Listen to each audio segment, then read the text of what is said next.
RS Berkane versus Simba SC. The 2024-2025 CAF Confederation Cup final is upon us. This is going to be the most comprehensive preview that you're going to find on the internet. Welcome aboard. Hello, everybody. Welcome back to another episode of the African Football Report on the African Five-A-Side podcast. I'm Maher Mezahi, your host. Um, and this podcast, as always, is brought to you by africasaCountry.com. I'm going to double plug the same article that I plugged last week. It's called Paul Biya, The Last Kaiser. Again, I thought this article was very well written. It shone lights on parts of Cameroonian culture and politics that I wasn't familiar with, despite having visited the country for 30 days back for the AFCON and having done a lot of research on the country as well. So yeah, I highly recommend you guys read it if you're interested in the political scene in Cameroon. You can find the link to the article in the description below. So we're here to talk about the CAF Confederation Cup final.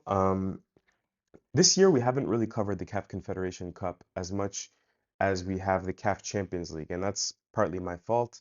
Um, but since there's been a good break over the last 2, 3 weeks, I've really taken the time to sort of go back, watch all of the matches that I missed out on, may take as many notes as I could to try and see if we could look into this match, Berkane versus Simba, and see if it was going to head one way or the other, and what our overall thoughts on both teams were. But before we get into the battles, what I wanted to do is break this preview down into segments. So let's first talk about the clubs. RS Berkane is a club that I think across the wider African imagination we're not as familiar with. And that's simply because even in Morocco, I don't think they're considered traditionally a top powerhouse club. They're in the far east of the country, closer to the Algerian border. It's a city, Berkane, that's known for its citrus. Apparently, like the main roundabout in the city has an orange in the middle of it. Um, they had some success in the 1980s in Moroccan football, but historically, it is a smaller club in Morocco. And that sort of changed as the current president of the Moroccan Football Federation, Fawzi Lakja, became president. But before he was president of the club of RS Berkane. Um, so he became president of Berkane in 2009, and the club gained promotion from the second division to the first division in 2012. So you can see already just from 2012 to now, 13 years later, they go from a fairly unknown club on the African level to one of the more almost feared clubs, especially at the Confederation Cup. Definitely one of the more respected clubs in this competition.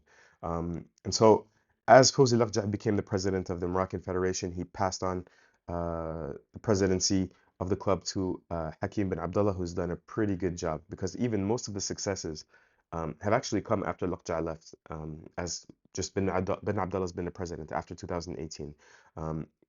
RS Berkane is a club that has a love affair with the CAF Confederation Cup. They have two titles and two runners-up since 2019. So really, over the last 5, 6 years, they've been in the final 4 out of 6 times, which is incredible. They also have one CAF Super Cup to their name, and they've I think also lost one of those CAF Super Cup competitions as well. Really well-respected club, as I mentioned, but like a newer club. This year was the first year that they won the Moroccan Botola, and they ran away with it with I think 5 match days to spare. But that's just to give you an idea of who the club is, what it is. It's a club that's come from very far away. But now the stadium, as the club started to grow into the first division and everything, the stadium had renovations, and they continued to do those renovations throughout the years. It's a club because it's so far east, I think also has a lot of regional support as well. It's not like one, or it's not like 3 or 4 clubs in one city like we can have, for example, in Casablanca. Um, and so everybody in that region, is very proud of them. They all try to support them. Obviously, they're very well run. And yeah, nowadays, I think they're just trying to probably take that next step to not just be a CAF Confederation Cup club, but perhaps be a CAF Champions League club and starting to win league titles and so on and so forth. And that's all really going to begin. It's already begun, but it's really going to cement itself if they can manage to win this final. As for Simba, I think we need less of an introduction for. Tanzanian club that is one of the two big ones in Tanzania. Of course, we have Simba and we have Young Africans, aka Yanga. And those are two clubs that I think uh, we see in different leagues around the world. Sometimes you have this duopoly, this domination by two clubs. We see it, for example, in Scotland with Celtic and Rangers. If you talk to anybody, let's take somebody from Philippines or Singapore or from Mexico, and you say, can you name some clubs in Scotland? They're probably going to say Celtic and Rangers, but they're probably not going to say, Aberdeen, Hibernian, and so on and so forth. Um, it's the same thing over here in Tanzania. Simba and Yanga, that's the duopoly. One has 25 league titles to their name, Yanga. Simba has 21 league titles to their name. But they're practically, you could say, equals. And obviously huge rivals in the Kariakoo Derby, one of the best derbies on the African continent, definitely. But even in Tanzanian football, I think we've seen a resurgence around the same time that Berkane started to grow as a club in 2012, 13, 14, until this day. I think Tanzanian football has grown at an unprecedented level. Prior to that, they were still very well respected, don't get me wrong, but the way they've been able to um, learn how to grow as modern clubs, both of those clubs, I think has been very impressive. Um, and I think it can be a model for many clubs in West Africa and in East Africa as well. Um, as they learn how to, social media, they learn how to do merchandising, and so on and so forth. They've really grown as brands. And initially, Simba was the side that was dominating sort of between 2015 and 2019. And then in recent years, it was Yanga that I think they won the last three Tanzanian Premier Leagues on the trot. And so this year, we weren't really expecting huge things from Simba because they hadn't won the Premier League over the last 2, 3 years. They had brought in a new coach, brought in a bunch of new players, but here they are in the final of the CAF Confederation Cup. So this season, RS Berkane, as mentioned, they won the Boutoula Pro League in Morocco, which is absolutely huge. It's the first time they win it in their club's history. They won it with 5 match days to go. And usually, the North African championships, so we talk about just Morocco and Algeria, there tends to be a little bit of tension and unpredictability on who's going to win on any given year. It's not like Tunisia, where Espresso Tunis, I think, has won 15 out of the last 25 league titles, or definitely Egypt, where Al Ahli or Zamalek have won, I don't know how many since the turn of the century, but it's probably upwards of 90% of Egyptian Premier Leagues. In Morocco and Algeria, you can have clubs like let's talk about Morocco. You can have clubs like AFR, Fous Rabat, the Rabat clubs. You can have the Casablanca clubs. You've had clubs in the past like Tangiers have success. Maghreb Tétouan have a little bit of success. You've even had clubs like Difa' Jadida have a little bit of success. So on any given year, a club can pop out of that mid-table range and either challenge to qualify for African competitions or sometimes even challenge for a title. So this year, Berkane, they won it and they won it convincingly. Again, that's something that I think is pretty rare in Morocco and in Algeria. And how did they do it? They did it because, first of all, they had a really great transfer window in the summer. They brought in Munir Al-Qajli. Now, Munir is a goalkeeper that we're going to talk about a little bit later. Very experienced. He's been in the Moroccan national team for well over a decade now. And initially, he was the starting goalkeeper for Morocco. And he didn't really do anything wrong to ever lose his place. It's just that there was the emergence of Yassine Bounou, who's not just one of the best African goalkeepers, he's one of the best goalkeepers in the world. Longtime Sevilla goalkeeper, currently playing for Al Hilal in Saudi Arabia.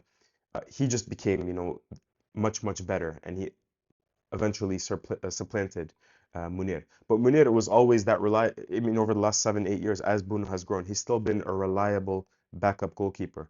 He also was playing in the Gulf before moving to Morocco. But for example, I can think of like during the World Cup, there was a match where Yassine Bounou felt ill prior to the match. He couldn't play in the match, and Munir was just called in, I think, 5 or 10 minutes before kickoff. And nobody, whether it's the fans or the players or the supporters, nobody really had any doubt that Munir was going to do the job. He's been that reliable backup. And again, if Yassine Bounou wasn't who Yassine Bounou is, Munir would probably be a more recognized, more famous name on the African continent. He also had a very good Olympic Games last summer in Paris as well. So they bring in a great goalkeeper, leader, who's also been their captain this year. They brought in uh, a right back named Haytham Menoud, who is also part of the Olympic squad that played in Paris. So young, talented, right-footed fullback, wide back that can get in advanced positions. Very, very interesting, especially in an attacking sense. They also brought in a player like Riyahi on the wing, and particularly the striker Oussama Lemliwi, who has been incredible this year. He's their leading scorer in the Moroccan League, not the leading scorer, but their leading scorer in the Moroccan League, and also in the CAF Confederation Cup. And he got really hot, really, around the turn of the year, around December, January, that's when he really started to knock in goals, and he became the player that we've all learned to really respect. And I think he's knocking on the door, perhaps, of a call up with the Moroccan national team as well. So yeah, they had a great transfer window. They won the Moroccan league. They are still in the running for a historic treble, which would be League, Throne Cup, and CAF Confederation Cup. That would be incredible. Um, and yeah, I think right now they're just trying to evolve and transform to not be the CAF Confederation Cup club, but be a club that's going to be challenging for a Batola title every year and being competitive in the CAF Champions League, the higher competition every year as well. In the CAF Confederation Cup this year, RS Berkane are, by the way, they've conceded only 13 and 18 goals in the Batola this year. So conceding less than a goal every 2 games. Um, they have in the Confederation Cup this year 51.7% possession of the ball, which is actually fifth in the competition. It's closer to the middle of the table. In the Confederation Cup, they've kept clean sheets in 8 out of 10 matches, which is only 0.2 goals conceded per game, which is even better than the record that they have in the Butola, which is already incredible. They're also scoring about 2 goals a game as well, which is second after only USM of Algiers. And then finally, they play 31.1 long balls per match, which is third after Zamalek and Stade Malien. So there, you can see just from the statistics, if you draw out a picture in your mind, you can see, okay, this is a side that defends very well, aren't necessarily obsessed with possession, but pretty attacking and direct, can score goals to a game, and playing many long balls so they can play directly and vertically as well. So that's the idea. Just wanted to give you an idea of who Berkane was this year. As for Simba, look, the Tanzanian Premier League is still going on. They're currently 4 points behind Young Africans as I shoot this video, but with a game in hand. It was a very tight race. They are a club, again, as I mentioned, that have really gone through a lot of turnover last summer. And so initially, when they were drawn in a tough group in the CAF Confederation Cup with USM of Algiers, who won this competition 2 years ago, and remember, didn't really lose on the pitch last year. They had to forfeit. So, but still a very well-respected club on the African continent, and CS Sfaxian as well. My prediction, I remember at the beginning of the year, was that I think the two North African clubs would be the clubs that would probably progress and not Simba, simply because, again, new coach, lost a lot of their players that were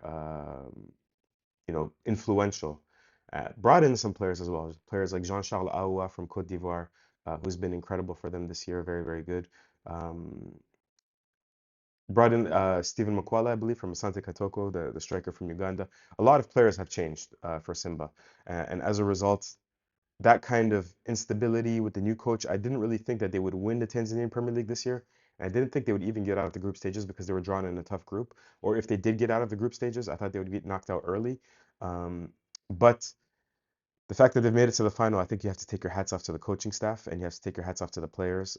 It's been incredible. And just to give you a statistical outlook, like we did with Berkane, um, they are 57.6% possession in the Confederation Cup, which is second in the competition after USM of Algiers.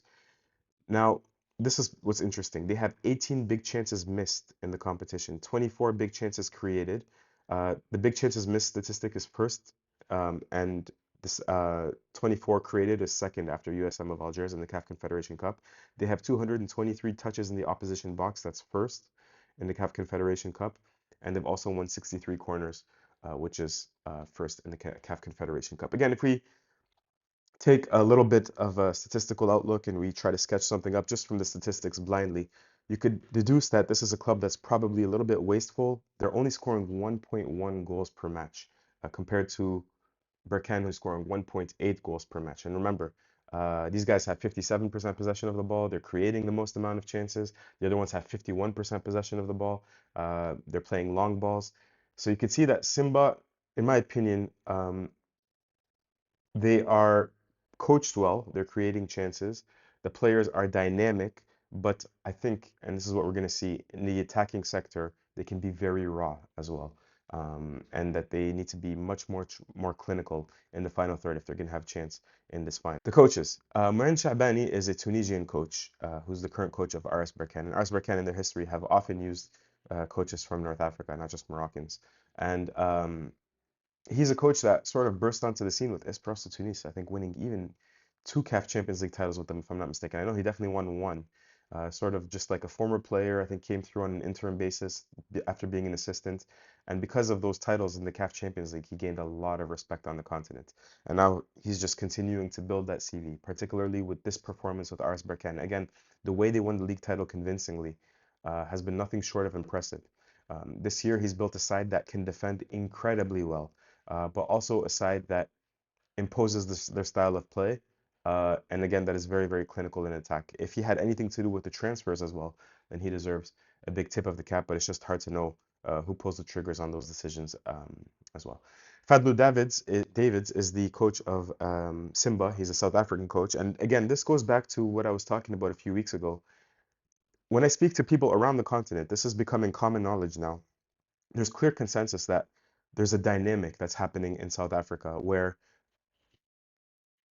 the ideas that are coming out of there, the coaches that are coming out of there, um, there's a general interest, I would say, in things like tactics, playing style, learning, modern football terminology, sharing video, creating football content.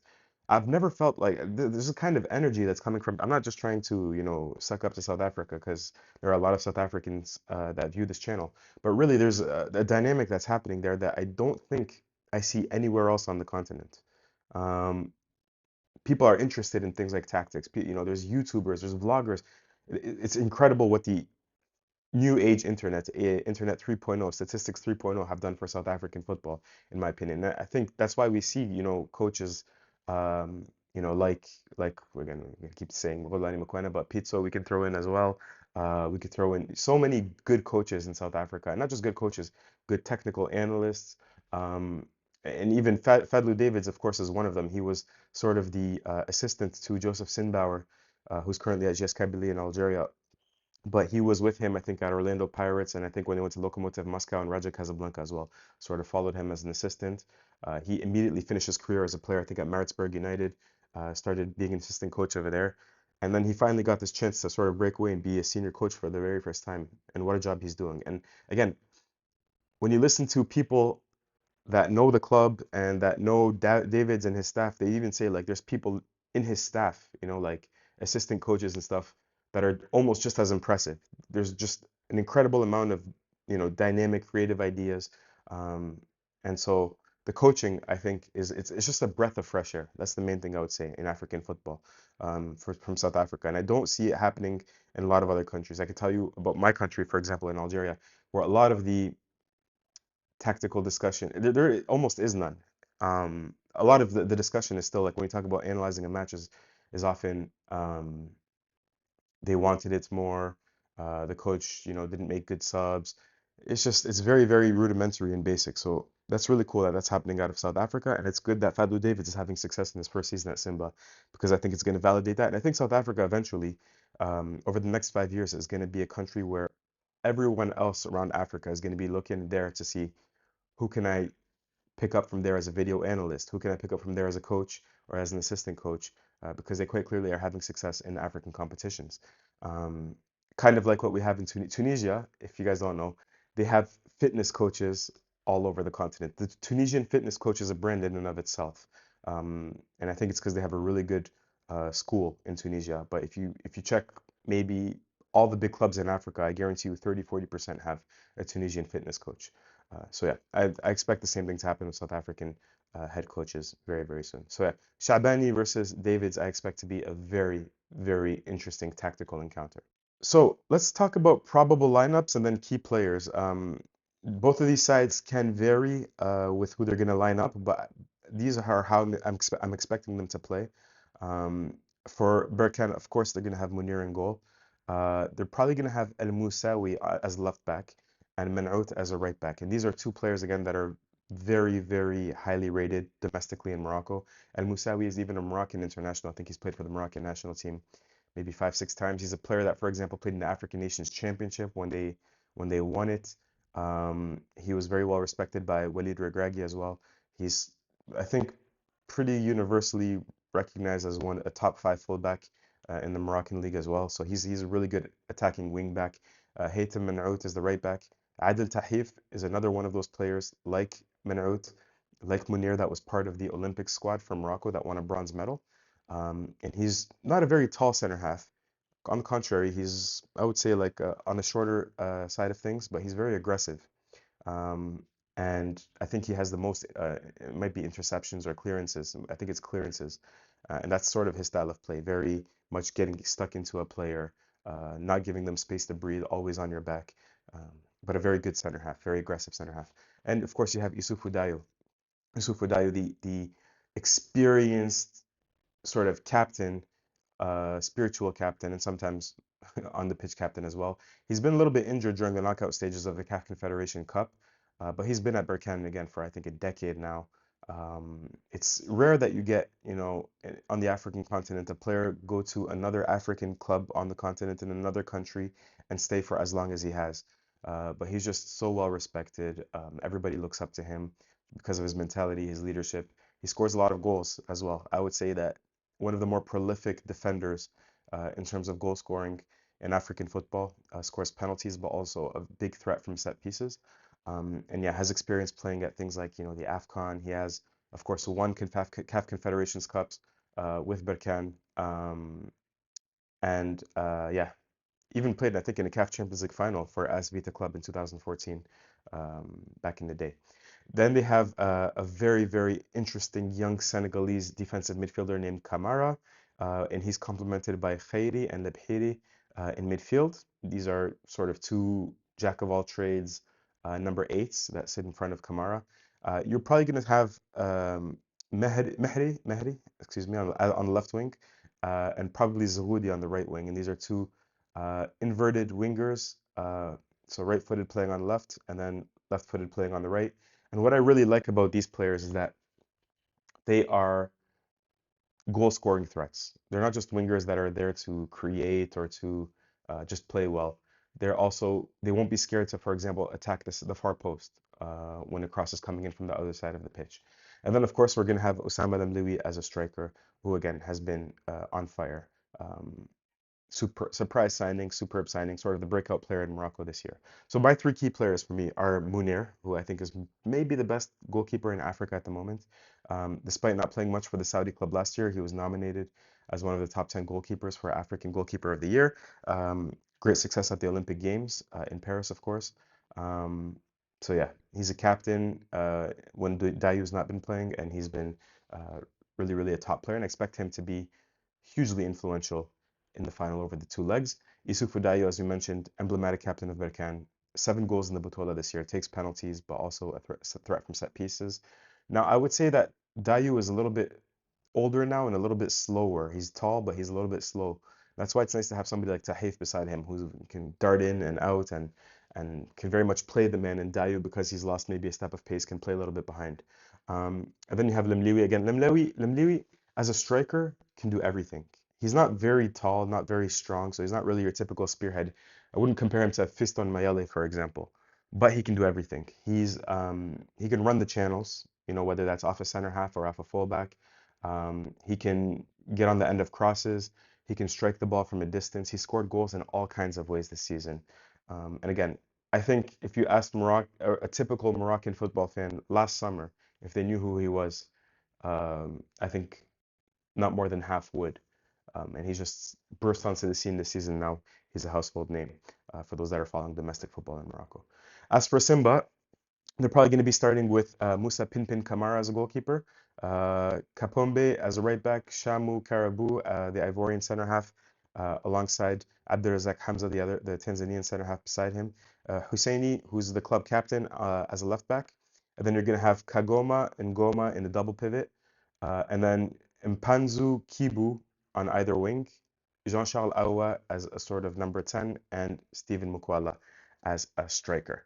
My sort of key players are going to be Fabrice Ngoma. He's a Congolese defensive midfielder. He's the mature head midfield, and he can do sort of everything. He can take shots from a distance. He provides cover for Kapombe. When Kapombe decides to push up, he'll sort of fill in that right back place. He's very precise with his passing. He's played in 2 CAF Confederation Cup finals before, and in a young Simba side, I think that's very, very welcome. He's lost one when he was playing for Vita Club against Raja Casablanca, and then because he played so well against Raja signed him, and then he won one against GS Kabylie. So And Goma, I think, is a player that's going to be very important for them in midfield, just having a cool head, staying calm. Um, then you have the two wingers, Dennis Kibu and Eli Mpanzu, who I'm putting as one key player.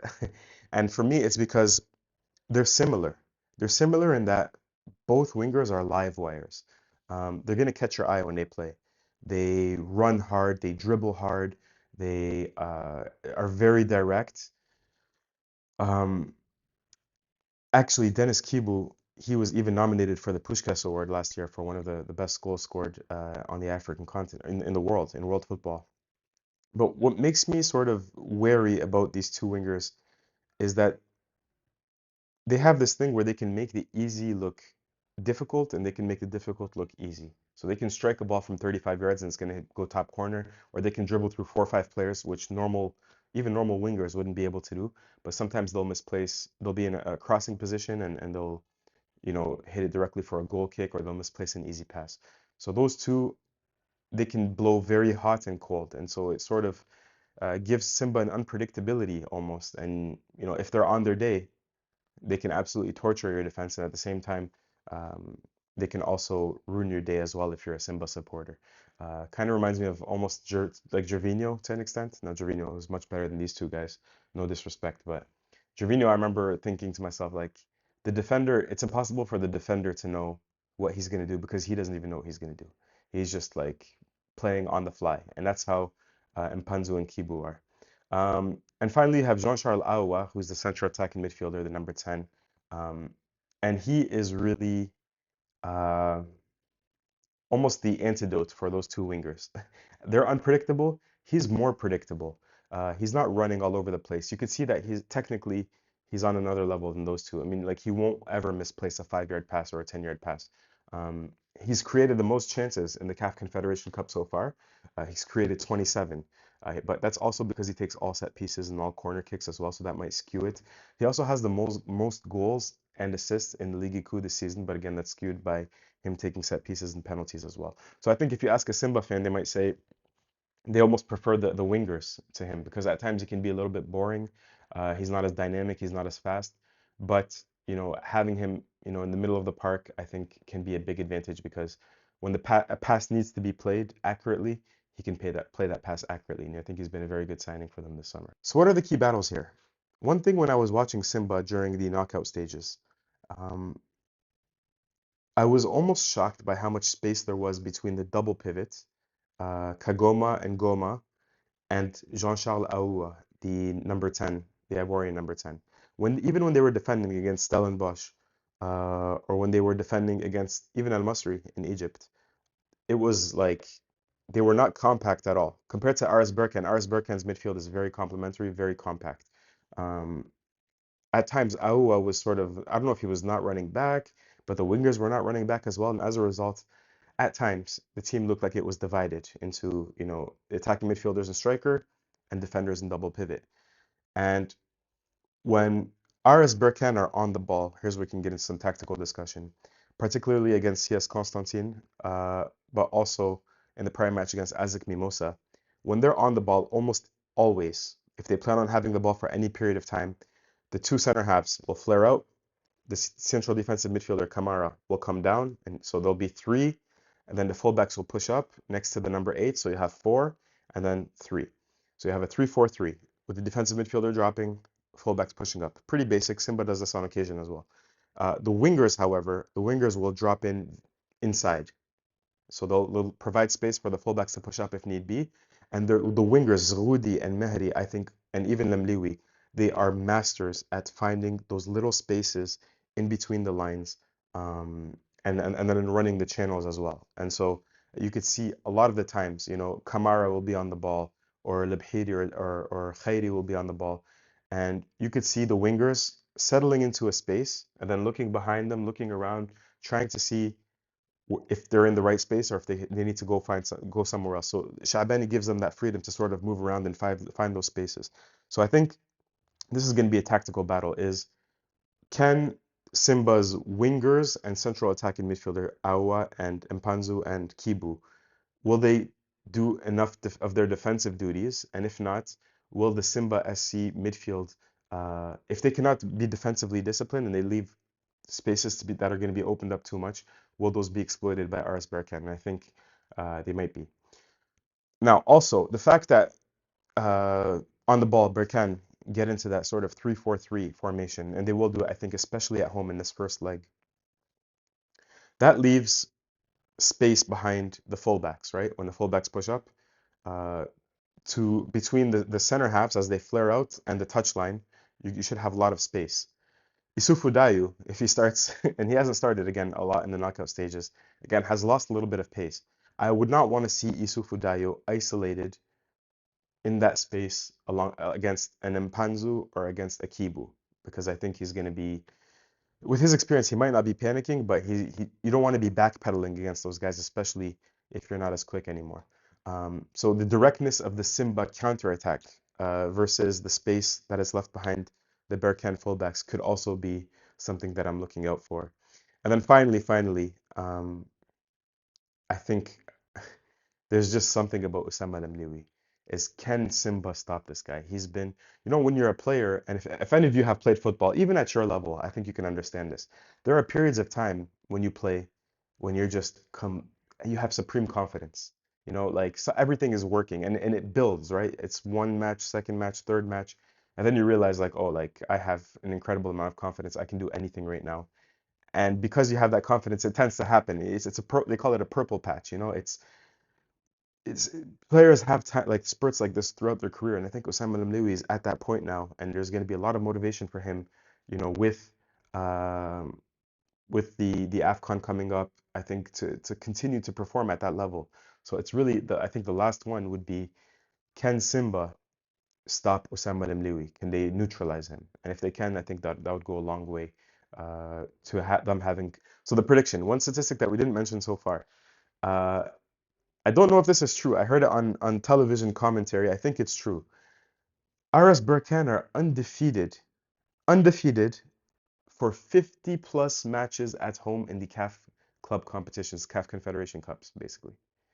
That's an incredible statistic. And look, records like that are made to be broken, but I don't think Simba have been that good to break a statistic like that. And on the contrary, I do think Berkane have been incredible this year. I think the consensus among, African football experts or whatever you want to call them, analysts, is that alongside Pyramids FC, Berkane has probably been, uh, maybe we could throw Sundowns in there as well now. Those three clubs have been the most impressive clubs when you go across all competitions, CAF club competitions plus local competitions. Berkane have been, since the beginning of the year, go look at what they did in the group stages of the CAF Confederation Cup. They've been completely dominant. So they're a club, obviously, that um, is in a great vein of form, and I don't expect this Simba side, this one in particular, to be able to go away from home and get a result over here. Um, I see RS Berkane winning this match. Now the question is, can they win by enough of a margin to be completely comfortable when they return to Tanzania? Because in the semifinals against Stellenbosch, Simba, due to horrible pitch conditions, in the quarterfinals against Al Masry, Simba in the semifinals had to host the Stellenbosch match in Zanzibar because the Benjamin Mkapa Stadium it looked like a potato pitch. It was horrible. Um, However, they're going to be going back to Benjamin Mkapa for the final. Benjamin Mkapa has something about it. There's something in the air. There are spirits pushing the Samba Nyenga when they play Simba Nyanga when they play against other African clubs in these CAF club competitions. They can absolutely win at home in Tanzania. Now the question is, what's going to be the difference in the victories? Because I think, and this is going to be my prediction, I think RS Berkane is going to win at home 2-0 against Simba. And if they can win 2-0 at home against Simba, then I have enough confidence in that back line. That is the strength of Berkane. They're strong everywhere, but that back line and the goalkeeper and the defensive midfielder, even the midfield of Liphedi and stuff, man, they're just so solid from the middle of the pitch and down. Um, and so that's going to be my prediction. I think RS Berkane is going to beat Simba 2-0.